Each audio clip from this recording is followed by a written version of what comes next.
Against the God के एक और नए नोवेल एक्सप्लेनेशन में आप सभी का स्वागत है। पिछले एपिसोड के लास्ट सीन में देखा था कि गोल्डन क्रो फायर और फीनिक्स फायर से जलना वैसे ही बहुत दर्दनाक होता है, लेकिन इस क्रिम्सन फायर का दर्द तो एक अलग ही लेवल पर था। लुओ चांगशेंग की सोल तक दर्द से कांप रही थी। तभी उसे युनचे की ताना मारती हुई आवाज सुनाई दी। युनचे ने हंसते हुए कहा, तुमने तो कहा था कि तुम मुझे दूसरा घाव नहीं दोगे। अगली बार बड़ी बातें बोलने से पहले देख लेना कि सामने कौन खड़ा है, वरना जब मुंह पर तमाचा पड़ता है तो बहुत तेज दर्द होता है। युनचे की बातें सुनकर लुओ चांगशेंग की आंखों में एक खूंखार गुस्सा आ गया। यंग मास्टर का ईगो तो अलग ही लेवल पर था। उसे आज तक किसी ने ऐसे बेइज्जत नहीं किया था। पर वहां बैठे सब लोग सन्न थे। फ्लेम गॉड रेल्म के हुओ रूली और यान जुएहाई तो बुत बनकर एक दूसरे को देख रहे थे। इससे पहले युनचे अपनी फुल पावर लगाकर भी लुओ चांगशेंग का कुछ नहीं बिगाड़ पा रहा था, पर अब इस अजीब क्रिम्सन फायर ने लुओ चांगशेंग का पूरा डिफेंस तोड़ दिया था। अब आगे दिक्कत यह थी कि युनचे की प्रोफाउंड स्ट्रेंथ अभी भी उतनी ही थी। फीनिक्स फायर और गोल्डन क्रो फायर दुनिया की सबसे ताकतवर फायर मानी जाती है, पर यह क्रिम्सन फायर उसी प्रोफाउंड एनर्जी के साथ गोल्डन क्रो फायर से कहीं ज्यादा खतरनाक थी। दोनों सेक्ट एल्डर्स के दिमाग में बस एक ही बात चल रही थी कि क्या ये क्रिम्सन फायर उन दोनों से भी बड़े लेवल की है, लेकिन ये नामुमकिन था। भीड़ में खुसफुस होने लगी कि आखिर ये हो क्या रहा है। लुओ चांगशेंग के चेहरे पर अभी भी दर्द था, पर उसने धीरे से अपना हाथ नीचे किया और अपना डिफेंसिव फोर्स फील्ड दोबारा बना लिया। उसने युनचे को घूरते हुए कहा, बहुत बढ़िया, अगर तुम इतनी जल्दी हार जाते तो मजा नहीं आता, पर तुम बहुत बड़े बेवकूफ हो अगर तुम्हें लगता है कि तुम बस इतने से मुझे हरा दोगे। युनचे ने कोई फालतू बात नहीं की। उसने हेवन स्मिटिंग स्वॉर्ड पर 100 मीटर लंबी क्रिम्सन फायर की एक बीम बना ली। जो हमला पहले गोल्डन अनाइलेशन हुआ करता था, वो अब क्रिम्सन अनाइलेशन बन गया था, और उसने सीधा लुओ चांगशेंग पर वार कर दिया। लुओ चांगशेंग एक ऐसा बंदा था जो कभी पीछे नहीं हटता था। पहले वो युनचे के हमले एक हाथ से रोक लेता था, पर जैसे ही क्रिम्सन अनाइलेशन उसकी तरफ आया, वो डर गया। सीन यह है कि उसका शरीर उसके दिमाग से पहले ही रिएक्ट कर गया और वो एकदम से 100 मीटर दूर भाग गया। जिसे इस क्रिम्सन फायर ने नहीं जलाया, वो इसका दर्द कभी नहीं समझ सकता। ये ऐसा दर्द था जो किसी भी घमंडी इंसान की हालत खराब कर दे। दूर जाकर लुओ चांगशेंग खुद सन्न रह गया कि उसका पहला रिएक्शन डर कर भागना कैसे हो सकता है। वो लुओ चांगशेंग था। वो किसी ऐसे बंदे से कैसे डर सकता है जो उससे हर चीज में नीचे हो। युनचे ने मौका देखा और आगे बढ़कर अपनी स्वॉर्ड को 250 मीटर लंबा कर दिया। फिर उसने लुओ चांगशेंग की तरफ एक बहुत बड़ा वार किया। जहां जहां से वो स्वॉर्ड गुजर रही थी, वहां हवा में एक लाल रंग का निशान छूट रहा था। लुओ चांगशेंग का शरीर अभी भी डर से कांप रहा था, पर उसने ठान लिया था कि अब वो दोबारा नहीं भागेगा। वो जोर से चिल्लाया और अपनी होली लाइटनिंग स्वॉर्ड और डिवाइन वाइन बैटल एक्स को आगे करके उस क्रिम्सन स्वॉर्ड की तरफ सीधा दौड़ पड़ा। अगर युनचे ये क्रिम्सन फायर इस्तेमाल नहीं कर रहा होता, तो लुओ चांगशेंग का वाइन डोमेन उसके हमले की पूरी पावर खत्म कर देता। पर इस क्रिम्सन स्वॉर्ड ने वाइन डोमेन को ऐसे चीर दिया जैसे वो कुछ हो ही ना। ये स्वॉर्ड इतनी खतरनाक थी कि एक बहुत बड़े पहाड़ को भी धूल में मिला सकती थी। लुओ चांगशेंग ने बचने के लिए अपनी स्वॉर्ड और बैटल एक्स में पूरी पीले रंग की लाइट भर दी और फुल डिफेंस में आ गया। एक बहुत बड़ा धमाका हुआ। क्रिम्सन फायर और वाइन का तूफान एक साथ फट पड़ा। क्रिम्सन स्वॉर्ड दूर जा गिरी, पर वो टूटी नहीं। युनचे ने बिना रुके लुओ चांगशेंग पर एक और जोरदार हमला कर दिया। धमाके पर धमाके होने लगे। युनचे का चेहरा बहुत खूंखार लग रहा था। वो लुओ चांगशेंग को बुरी तरह दबा रहा था। उसे पता था कि ये क्रिम्सन फायर देखकर लुओ चांगशेंग डर गया है, इसलिए वो उसे सांस लेने का भी मौका नहीं देना चाहता था। युनचे ने अपनी पूरी प्रोफाउंड एनर्जी लगाकर क्रिम्सन अनाइलेशन को चालू रखा और एक तूफान की तरह बार बार लुओ चांगशेंग पर वार करने लगा। हर बार जब वो लुओ चांगशेंग से टकराता, तो वहां एक छोटा लाल धमाका होता और वो लाल आग वहां कुछ देर तक जलती रहती। इसकी वजह से लुओ चांगशेंग को बार बार दूर भागना पड़ रहा था। उसे पलटवार करने का कोई मौका ही नहीं मिल रहा था। युनचे ने कुछ ही सेकंड में दर्जनों हमले कर दिए। आखिर में लुओ चांगशेंग ने गुस्से में आकर एक बहुत जोर की दहाड़ मारी। एक ऐसा कान फाड़ देने वाला धमाका हुआ कि क्रिम्सन स्वॉर्ड चिंगारियों में टूटकर बिखर गई। युनचे का शरीर बुरी तरह कांपा और वो झटके से पीछे जा गिरा। अब लुओ चांगशेंग का वो शांत अंदाज बिल्कुल गायब हो चुका था। वो यंग मास्टर कभी गुस्सा नहीं करता था, पर आज उसे लग रहा था कि उसका दिल गुस्से से फट जाएगा। जैसे ही वो खौफनाक क्रिम्सन स्वॉर्ड टूटी, लुओ चांगशेंग ने एक धीमी सी गुर्राहट की। वो युनचे पर एक बहुत खूंखार हमला करने ही वाला था कि अचानक उसके हाथों में एक अजीब सी कंपन महसूस हुई। ये कंपन उसके शरीर में नहीं, बल्कि होली लाइटनिंग स्वॉर्ड और डिवाइन वाइन बैटल एक्स में थी। उसने अपनी हथियारों को देखा और एकदम सन्न रह गया। ऐसा लग रहा था जैसे उसकी आंखों में किसी ने सुई चुभा दी हो। सीन यह है कि होली लाइटनिंग स्वॉर्ड की धार कई जगह से टूट चुकी थी और सबसे बड़ा कट तो आधी उंगली जितना चौड़ा था। उन टूटी हुई जगहों से हल्की क्रिम्सन लाइट निकल रही थी और अंदर की लाइटनिंग बाहर लीक हो रही थी। ऐसा लग रहा था जैसे वो तलवार दर्द से रो रही हो। डिवाइन वाइन बैटल एक्स की हालत भी वैसी ही थी। उसमें भी दर्जन भर गड्ढे हो गए थे और एक कट तो आधा इंच गहरा था। उसमें से भी वाइन पावर लीक हो रही थी। लुओ चांगशेंग को अपनी आंखों पर यकीन नहीं हो रहा था। वो होली ईव्स रियल्म किंग का बेटा था और ईस्टर्न डिवाइन रीजन के 4 गॉड चिल्ड्रन में सबसे ताकतवर था। उसके हथियार कोई आम हथियार नहीं थे।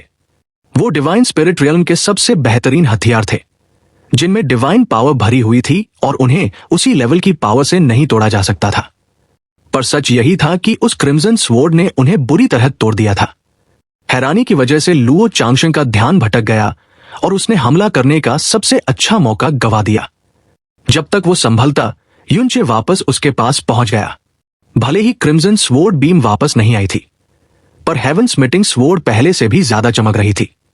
लुओ चांगशेंग ने दांत पीसे और वो युनचे से भिड़ने ही वाला था कि तभी लुओ गुक्सी की आवाज उसके कानों में गूंजी।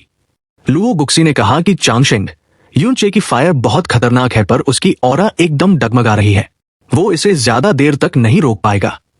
तुम्हें बस उससे सीधे नहीं भिड़ना है और उसे थकाना है। जब उसकी पावर खत्म हो जाएगी, तब तुम उसे जैसे चाहो कुचल सकते हो। ये बोलकर लुओ गुक्सी का चेहरा खुद टेंशन से भर गया। असल बात यह थी कि कॉन्फर्ट गॉड बैटल के बीच में ऐसे छुपकर बात करना रूल्स के खिलाफ था।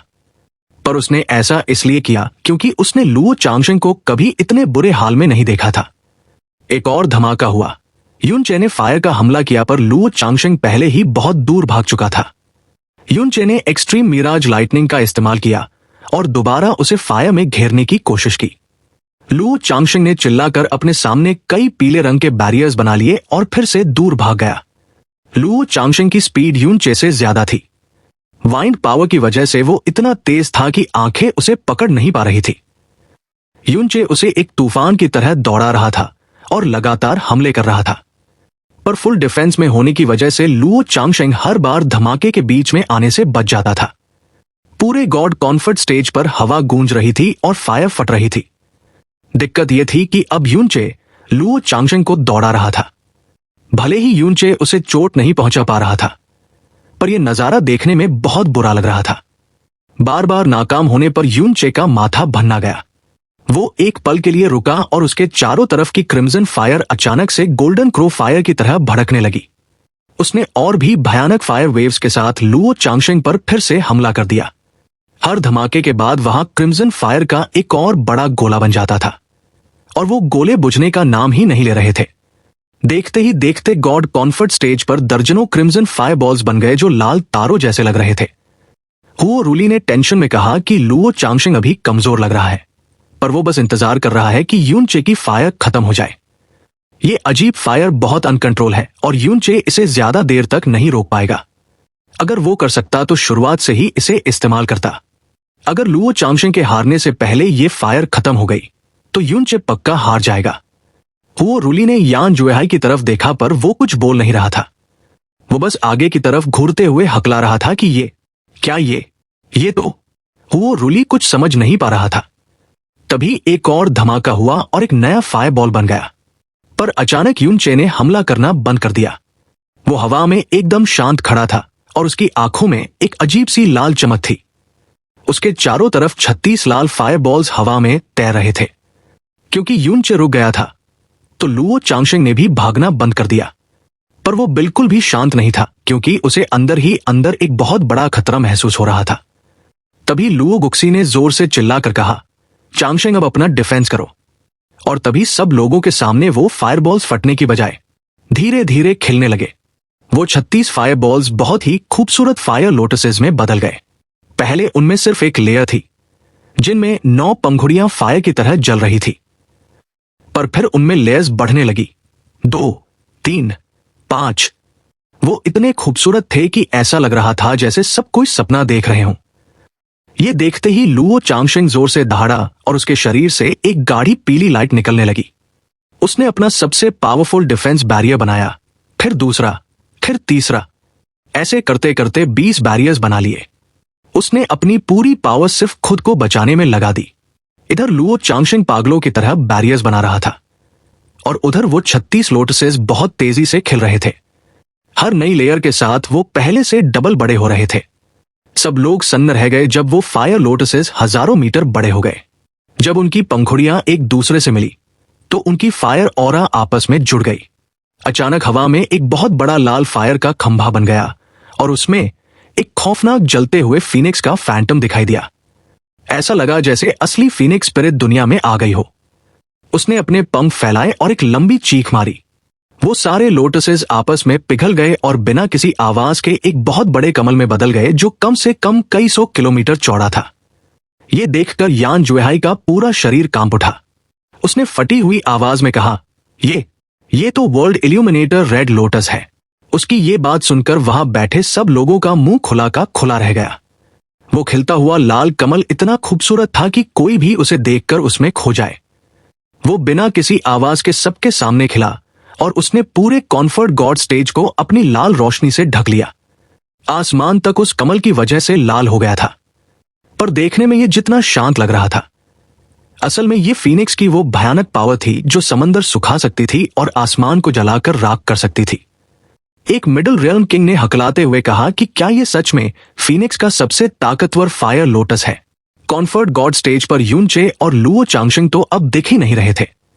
सब कुछ उस विशाल लाल कमल के नीचे दब चुका था। उस कमल की गर्मी इतनी खौफनाक थी कि पावरफुल बैरियर होने के बाद भी लोगों की रूह कांप रही थी। वो सोच भी नहीं पा रहे थे कि उस कमल के ठीक नीचे लड़ रहे दोनों लोगों का क्या हाल हो रहा होगा। फीनिक्स सेक्ट के एक डिसाइपल ने डरते हुए पूछा कि सेक्ट मास्टर, क्या ये सच में वर्ल्ड इल्यूमिनेटर रेड लोटस है? पर यान जुएहाई तो बुद्ध बनकर बस उस कमल को घूर रहा था। तभी एक और आवाज आई कि सेक्ट मास्टर यान, फीनिक्स सेक्ट में वर्ल्ड इल्यूमिनेटर रेड लोटस को देखे हुए बहुत समय हो गया है ना?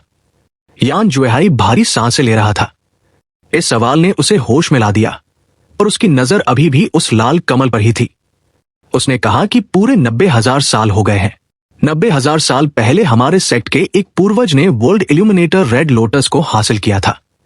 मैंने कभी सपने में भी नहीं सोचा था कि मैं इसे अपनी जिंदगी में दोबारा खिलते हुए देखूंगा। वो रूली ये सुनकर बहुत भावुक हो गया। वो यान जुएहाई की फीलिंग समझ सकता था, क्योंकि जब उसने हुओ पोयुन को पहली बार 9 सन्स हेवंस फ्यूरी इस्तेमाल करते देखा था तो उसका भी यही हाल था। असल बात यह थी कि world illuminator red lotus world ode of the phoenix की सबसे ताकतवर फायर थी। ये एकदम 9 सन्स हेवंस फ्यूरी की टक्कर की पावर थी। दिक्कत यह थी कि 9 सन्स हेवंस फ्यूरी धमाके के साथ फटती थी, पर यह कमल बहुत शांति से खिलता था और बिना किसी आवाज के दुश्मन को राख कर देता था। होली ईव्स रियल्म के लगभग सभी लोग अपनी जगह से खड़े हो गए थे। लुओ चांगशेंग और लुओ गुक्सी के चेहरे पर बहुत टेंशन थी और वो अपनी स्पिरिट परसेप्शन से लुओ चांगशेंग पर नजर रखे हुए थे। लुओ चांगशेंग के बनाए हुए बैरियर्स एक एक करके उस लाल कमल में भस्म हो रहे थे। उसकी लाल रोशनी लुओ चांगशेंग के शरीर के कोने कोने तक पहुंच रही थी। भले ही वो अभी भी कई बैरियर्स के अंदर था, पर वो इतनी दर्दनाक चीख मार रहा था जैसे वो नर्क की आग में जल रहा हो।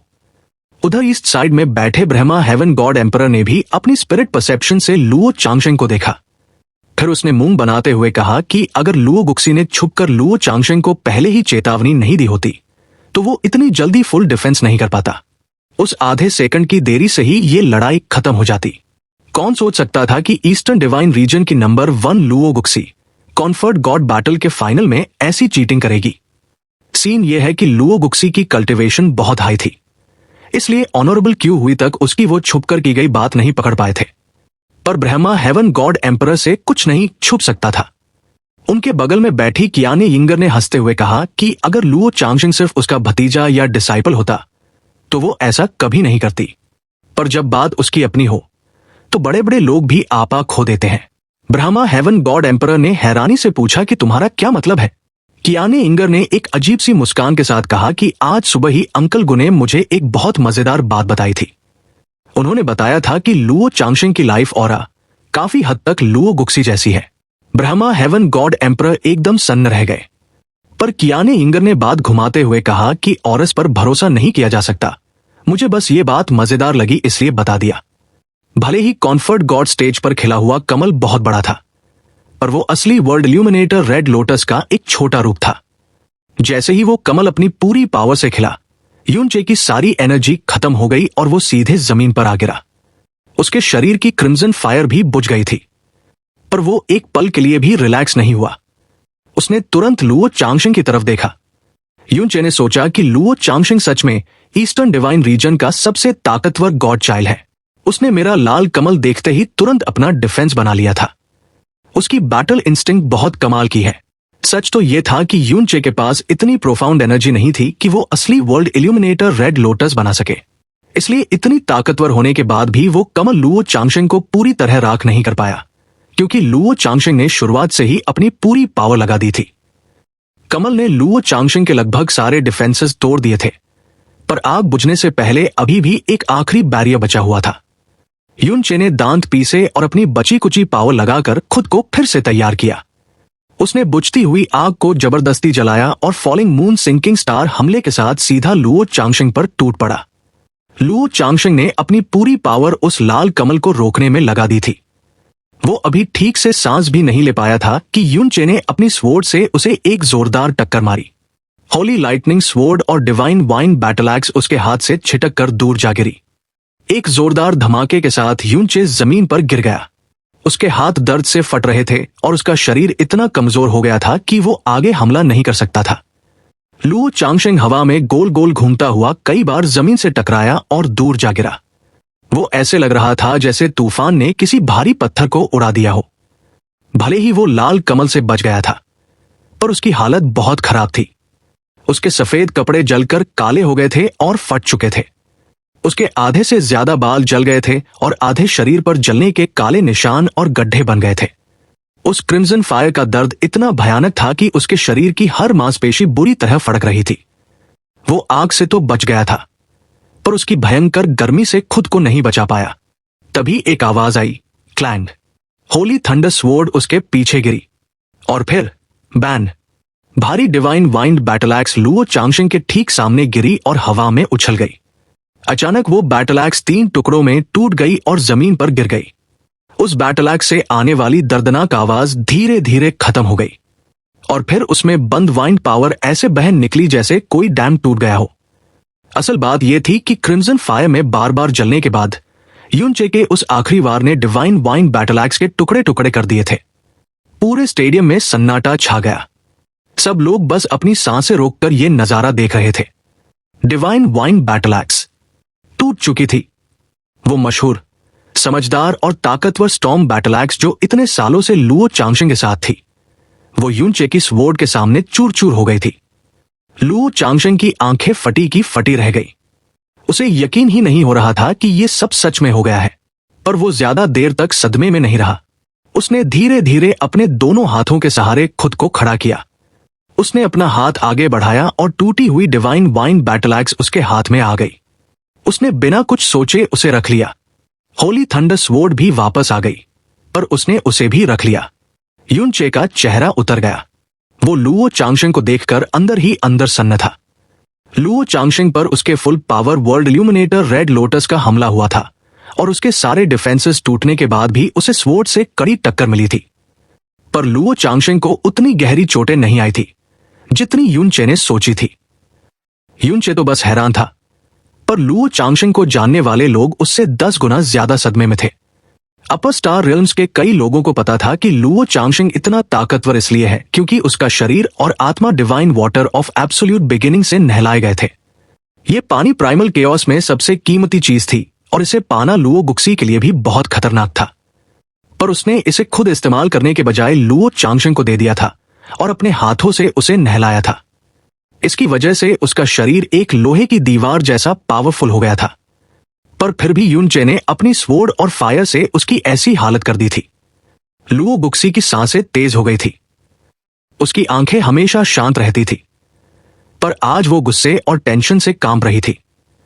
उसने लुओ चांगशेंग को बचपन से अपने हाथों से पाला था और आज तक उसे कभी इतना घायल और बेइज्जत होते नहीं देखा था।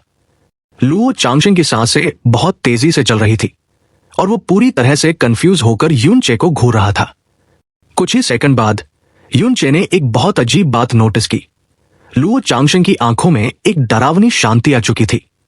हालांकि दर्द के मारे उसके चेहरे की नसें अभी भी फड़क रही थी, पर उसकी आंखें एकदम सन्न कर देने वाली हद तक शांत थी। उसने अपनी भारी और सूखी आवाज में धीरे से कहा, युनचे, मुझे मानना पड़ेगा कि मैंने तुम्हें बिल्कुल भी अंडर एस्टिमेट नहीं किया था, पर मैं गलत था, बहुत बहुत ज्यादा गलत। ये बोलते ही उसने अपना दाहिना हाथ ऊपर उठाया और तभी उसके हाथ के ऊपर एक बहुत ही खौफनाक दिखने वाली लाइटनिंग चमक उठी। उसने कहा, तुम पहले इंसान हो जिसने मुझे इस हद तक चोट पहुंचाई है। एक और लाइटनिंग का झटका लुओ चांगशेंग के हाथ पर चमका। उसने अपने दांत पीसते हुए कहा, तुम पहले इंसान हो जिसने मुझे इस हद तक मजबूर किया है। लुओ चांगशेंग के तेवर देखकर लुओ शांगचेन को टेंशन होने लगी। उसने उसे रोकना चाहा, पर तभी लुओ गुक्सी ने बीच में टोकते हुए कहा, उसे मत रोको, उसे ये फाइट जीतनी ही होगी। उसे अपने दुश्मन को वो दर्द हजारों गुना वापस लौटाना है जो उसने सहा है। हुओ रूली का चेहरा घबराहट से पीला पड़ गया था। उसने चिल्लाते हुए कहा, लुओ चांगशेंग, आखिर वो करना क्या चाहता है? यान जुएहाई अभी भी उस खतरनाक सोल इंपैक्ट से बाहर नहीं आ पाया था। उसे यकीन नहीं हो रहा था कि उसकी फीनिक्स ब्लडलाइन की सबसे ताकतवर फ्लेम यानी वर्ल्ड इल्यूमिनेटर रेड लोटस को लुओ चांगशेंग ने सच में रोक लिया था। ये बात उसे अंदर ही अंदर खा रही थी। हुओ रूली ने धीमी आवाज में जवाब दिया, आखिर वो divine water of absolute beginning से पावरफुल की गई डिवाइन बॉडी है, वरना वो कब का जलकर राख हो चुका होता। लेकिन तभी हुओ रूली को होली ईव्स रियल्म की एक फॉरबिडन प्रोफाउंड आर्ट याद आई और उसके रोंगटे खड़े हो गए। उसने हकलाते हुए कहा, कहीं वो तो नहीं करने वाला। सीन यह है कि लुओ चांगशेंग के दोनों हाथों के बीच पर्पल लाइटनिंग बहुत तेजी से जमा होने लगी थी। देखते ही देखते उसने एक बहुत ही खतरनाक लाइटनिंग के गोले का रूप ले लिया। लुओ चांगशेंग ने अपना हाथ उठाया, लेकिन उसने वो लाइटनिंग का गोला युनचे पर नहीं फेंका, बल्कि बहुत ही बेरहमी से उसे अपने ही सीने पर मार लिया। ये देखकर युनचे के तो होश ही उड़ गए। उसके सीने पर वो पर्पल लाइटनिंग जोर से ब्लास्ट हुई और फिर अचानक उसके पूरे शरीर पर चमकती हुई पर्पल लाइनें बनने लगी। उसके दिल से शुरू होकर ये लाइनें उसके हाथ पैर, गर्दन और चेहरे तक फैल गई। यहां तक कि उसके जले हुए बाल भी एकदम सीधे खड़े हो गए और उनका रंग काले से बदलकर चमकता हुआ पर्पल हो गया। इस पूरे प्रोसेस में लुओ चांगशेंग की प्रोफाउंड एनर्जी, जो बहुत कम हो चुकी थी, अचानक से बढ़ने लगी। पलक झपकते ही वो अपनी पीक फॉर्म में आ गया। लेकिन बात यहीं खत्म नहीं हुई। उसने अपनी लिमिट्स को तोड़ दिया और उसकी ऑरा भयानक रूप से बाहर फैलने लगी। दबाव इतना ज्यादा था कि युनचे को तुरंत पीछे हटना पड़ा और उसका चेहरा एकदम उतर गया। मु बिंगयुन की बर्फीली आंखों में चिंता साफ दिख रही थी। उसने धीरे से कहा, तो ये सच में हार्ड बर्निंग लाइटनिंग है। मु तांजी एकदम सदमे में था। उसने कहा, hard burning lightning, Holi eaves realm की वो फॉरबिडन प्रोफाउंड आर्ट जो जबरदस्ती इंसान की लिमिट्स तोड़ देती है। पर क्या इसे सीखने के लिए कम से कम डिवाइन किंग रियल्म में होना जरूरी नहीं होता? मु हुआनजी ने एक गहरी सांस छोड़ते हुए कहा, वो नॉर्मल लोगों के लिए है। अगर लुओ चांगशेंग की बॉडी सच में divine water of absolute beginning से बनी है, तो उसका हार्ड बर्निंग लाइटनिंग को यूज करना कोई बड़ी बात नहीं है। भाई, अब लगता है कि हमारा खेल सच में खत्म हो चुका है। दूसरी तरफ गॉड एम्परर शितियन अपनी आंखें छोटी करते हुए हंसने लगा। उसने ताना मारते हुए कहा, ओहो, एक फॉरबिडन टेक्निक जो इंसान की उम्र कम कर देती है। ईस्टर्न रीजन का सबसे बेहतरीन गॉड चाइल्ड, जिसका नाम सदर्न डिवाइन रीजन तक में गूंजता है, वो आज इस हद तक आ गया है कि उसे अपनी उम्र कम करने से भी कोई फर्क नहीं पड़ रहा। क्या बात है, बहुत बढ़िया। हाँ, लुओ चांगशेंग की बॉडी से अब पर्पल रंग की ऑरा निकल रही थी। उसकी प्रोफाउंड एनर्जी पहले से कहीं ज्यादा पागलपन भरी लग रही थी। इस नई पावर के साथ उसकी प्रोफाउंड एनर्जी पूरे 50% तक बढ़ चुकी थी। उसने धीरे से अपना सिर उठाया। उसकी आंखों में गहरे पर्पल रंग की लाइटनिंग चमक रही थी। फ्लेम से जलने का दर्द भी अब गायब हो चुका था। यह देखकर युनचे का दिल धक से रह गया। गॉड रेल्म के कल्टिवेटर्स के लिए ऐसी प्रोफाउंड आर्ट्स मिलना बहुत मुश्किल था जो इतने कम समय में पावर बढ़ा दे, और जो बढ़ाती थी उनके साइड इफेक्ट्स बहुत खतरनाक होते थे। 50% पावर बढ़ाने वाली हार्ट बर्निंग लाइटनिंग सच में एक डरावना सपना थी। मतलब साफ है, पावर बढ़ाने के मामले में इविल गॉड आर्ट्स ही सबका बाप है, क्योंकि वो पावर को बढ़ाती नहीं बल्कि एक अलग ही लेवल का पागलपन दे देती है। उसी की वजह से यूनचे डिवाइन ट्रिब्यूलेशन रियल्म के 9वें लेवल पर होकर भी डिवाइन स्पिरिट रियल्म के 10वें लेवल वाले बंदे से भिड़ पा रहा था। अगर ये बात गॉड रियल्म के डिवाइन मास्टर्स को पता चल जाए तो वो भी सदमे में आ जाए। बिना इविल गॉड आर्ट्स के यूनचे लुओ चांगशिंग की छोटी उंगली भी नहीं हिला पाता, पर अब लुओ चांगशिंग के पास ये 50% का बूस्ट आ चुका था, जो यूनचे के लिए मौत का बुलावा था। लेकिन दिक्कत यह थी कि असली ड्रामा तो अभी बाकी था। लुओ चांगशिंग ने अचानक हवा में हाथ मारा और एक बहुत ही अजीब सी सफेद रोशनी चमकी, जिससे यूनचे की आंखों के आगे अंधेरा छा गया। उसी वक्त एक बहुत ही भारी और खौफनाक फिंडिश ऑरा वहां फैल गई। इस भयानक ऑरा के झटके से यूनचे को ऐसा लगा जैसे किसी ने उसके सीने पर भारी हथौड़ा मार दिया हो, और वो कई किलोमीटर पीछे जा गिरा। एरिना में बैठे सारे कल्टिवेटर्स की धड़कनें रुक सी गई। रोशनी हटने पर ऐसा लगा जैसे लुओ चांगशिंग ने किसी प्राचीन सील को तोड़कर एक भयानक डेविल गॉड को आजाद कर दिया हो। यूनचे एकदम सन्न रह गया। जब उसने ध्यान से देखा तो पर्पल लाइनों वाले लुओ चांगशिंग के हाथ में एक अजीब सी 3 मीटर लंबी सफेद ब्लेड थी। ये ब्लेड बिल्कुल उसकी हेवन स्मिटिंग स्वॉर्ड जितनी ही लंबी थी। ये बिना धार की थी और इसके पीछे की तरफ 6 खोपड़ियां लगी हुई थी, पर वो इंसानों की नहीं बल्कि ड्रैगन की खोपड़ियां थी। उन 6 ड्रैगन की खोपड़ियों की आंखें सफेद रोशनी से चमक रही थी, जैसे वो अभी भी जिंदा हों। भीड़ में खुसफुस होने लगी और अचानक कई आवाजें चिल्लाई, वो ड्रैगन कंपैशन ब्लेड है। ग्लेज्ड लाइट रियल्म किंग ने गहरी सांस लेते हुए कहा, तो उसने सच में इसे बाहर निकाल लिया। हार्ट बर्निंग लाइटनिंग के साथ ड्रैगन कंपैशन ब्लेड। अब लुओ चांगशिंग बिना किसी मेहनत के जीत जाएगा। बस ये जीत देखने में थोड़ी अजीब लगेगी। हुओ पोयुन बहुत दूर बैठा था और बीच में बैरियर भी था, फिर भी उसे उस बड़ी सफेद ब्लेड से भयानक ऑरा महसूस हो रही थी। उसने डरते हुए पूछा, वो ब्लेड क्या है? हुओ रूली ने अपनी आंखें बंद कर ली और हार मानते हुए बोला, ड्रैगन कंपैशन ब्लेड। लगता है सारी अफवाहें सच थी। हुओ पोयुन का माथा भन्ना गया। उसने कभी इस ब्लेड का नाम नहीं सुना था। हुओ रूली ने आगे बताया, कहते हैं कि लुओ चांगशिंग के लिए divine water of absolute beginning ढूंढने के लिए लुओ गुक्सी 3 बार god realm of absolute beginning में गई थी। दूसरी बार उसे ये प्रिमोर्डियल डीमन ब्लेड मिली थी। इस पर कोई नाम नहीं था, तो उसने इसका नाम ड्रैगन कंपैशन रख दिया। यान जुएहाई ने बात पूरी करते हुए कहा, ड्रैगन कंपैशन का मतलब है वो 6 एंशिएंट ईवल ड्रैगन सोल्स जो इस ब्लेड के अंदर सील की गई है, और शायद ये ब्लेड उन्हीं 6 ड्रैगन की रीढ़ की हड्डी से बनी है। ये सुनकर हुओ पोयुन के हाथ पैर ठंडे पड़ गए। एक प्रिमोर्डियल डीमन ब्लेड। असल बात यह है कि God realm of absolute beginning पूरे प्राइमल केओस का कोर था। ये सबसे पुरानी और रहस्यमयी जगह थी जहां खतरनाक चीजों के साथ साथ ढेरों एंशिएंट ट्रेजर्स भी छुपे थे। वहां से मिला कोई भी हथियार, चाहे वो सबसे बेकार क्वालिटी का ही क्यों न हो, पूरे गॉड रेल्म को हिला कर रख सकता था। क्योंकि भाई वो जगह ही god realm of absolute beginning थी। यान जुएहाई की भौहें तन गई। उसने चिंता जताते हुए कहा, हालांकि प्राइमल केओस में हुए बदलावों के कारण इस डीमन ब्लेड की पावर अब एंशिएंट एरा जितनी नहीं रही होगी, पर फिर भी इसकी बची खुची पावर भी रोंगटे खड़े करने वाली है। और ऊपर से अफवाह है कि इसके अंदर सील किए गए 6 ड्रैगन सोल्स में अभी भी थोड़ी बहुत जान बाकी है, और जो भयानक ऑरा इससे आ रही है उससे लगता है कि ये अफवाह बिल्कुल सच है। उसने सिर हिलाते हुए आगे कहा, पर जिस तरह की ऑरा ये छोड़ रही है उससे साफ है कि हार्ट बर्निंग लाइटनिंग के बावजूद लुओ चांगशिंग को इसे चलाने के लिए भारी कीमत चुकानी पड़ेगी। लेकिन अंत में होली ईव्स रियल्म के लुओ चांगशिंग का मास्टर लुओ गुक्सी है। यूनचे का उसके खिलाफ जीतना बहुत मुश्किल है, पर हुओ रूली की आंखों में एक अलग ही आग थी। उसने साफ मना करते हुए कहा, नहीं, लुओ चांगशिंग को इस हद तक मजबूर करके यूनचे पहले ही जीत चुका है। हुओ पोयुन ने भी जोश में अपनी मुट्ठियां भींच ली। उसने कहा, हां, मास्टर बिल्कुल सही कह रहे हैं।